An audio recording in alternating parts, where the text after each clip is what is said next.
Kondisi Prancis kian kacau, dipicu oleh langkah Presiden Emmanuel Macron yang menaikkan batas usia pensiun dari 62 menjadi 64 tahun. Di bawah reformasi pensiun Macron, usia pensiun umum minimum akan meningkat dari 62 menjadi 64 dan beberapa pekerja sektor publik akan kehilangan hak istimewa. Selain itu, akan ada percepatan peningkatan jumlah tahun kerja yang diperlukan untuk memenuhi syarat untuk pensiun penuh. Manuvernya yang tidak populer ini pun memicu demonstrasi dan juga kerusuhan di berbagai kota negeri bagian.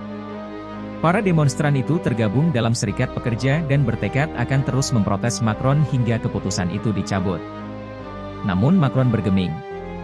Ia bahkan menggunakan kekuatan konstitusional khusus yang kontroversial pada Kamis 16 Maret 2023 untuk menghindari pemungutan suara di parlemen. Beberapa menit sebelum anggota parlemen di majelis rendah akan memberikan suara, Macron masih mengadakan serangkaian pertemuan dengan tokoh politik senior.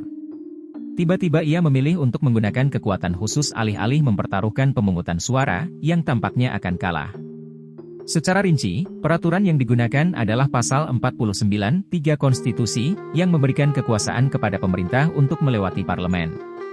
Ini terjadi setelah anggota parlemen kiri radikal menentang keras rencananya dan memintanya mundur. Mundur!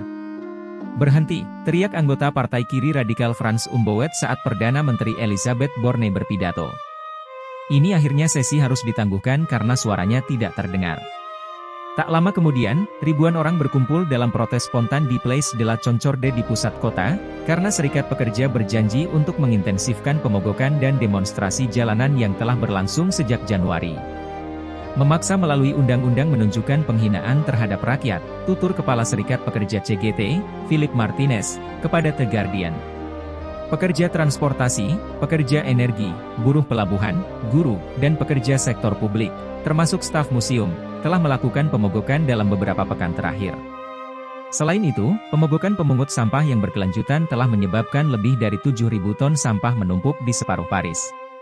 Pada dasarnya, setiap negara dalam mengatur jalannya roda pemerintahannya menggunakan sistem pemerintahan yang berbeda-beda. Negara dan sistem pemerintahan adalah suatu kesatuan di mana lembaga-lembaga negara bekerja dan berhubungan satu sama lain, di mana setiap lembaga negara harus menjalankan tugasnya dengan sebaik mungkin agar tujuan dari suatu negara tersebut berhasil menyelenggarakan serta terwujudnya kesejahteraan masyarakat dan kepentingan negara. Sejalan dengan hal tersebut, terdapat beberapa perbedaan antara sistem pemerintahan yang diterapkan oleh negara Republik Indonesia dan sistem pemerintahan yang digunakan oleh negara Perancis. Di mana dalam hal ini, sistem pemerintahan yang digunakan oleh negara Republik Indonesia berdasarkan konstitusi yang berlaku adalah sistem pemerintahan presidensial, sedangkan sistem pemerintahan yang digunakan oleh negara Perancis Republik Kelima adalah sistem pemerintahan semi-presidensial. Perbedaan sistem pemerintahan yang diterapkan pada kedua negara adalah suatu hal yang wajar.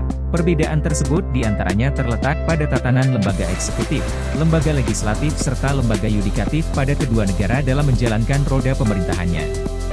Sistem pemerintahan Indonesia yang dipimpin oleh Presiden Joko Widodo ini dapat dilihat dari model pemerintahan yang ingin dilakukan oleh Presiden Joko Widodo, mirip dengan gaya pemerintahan masa Soekarno, di mana keinginan besar Soekarno adalah menginginkan Indonesia menjadi macan Asia, dan menjadi negara besar yang ditakuti oleh negara-negara lain di dunia.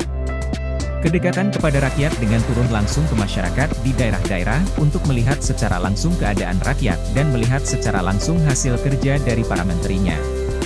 Presiden Macron dapat digolongkan sebagai figur yang bertanggung jawab dalam proses. Hal ini ditegaskan melalui komitmennya untuk mengajak negara-negara anggota Uni Eropa untuk menguatkan pertahanan dan keamanannya di tengah-tengah sentimen mundurnya Amerika Serikat dan kerumitan yang diakibatkan oleh peristiwa yang melibatkan Rusia.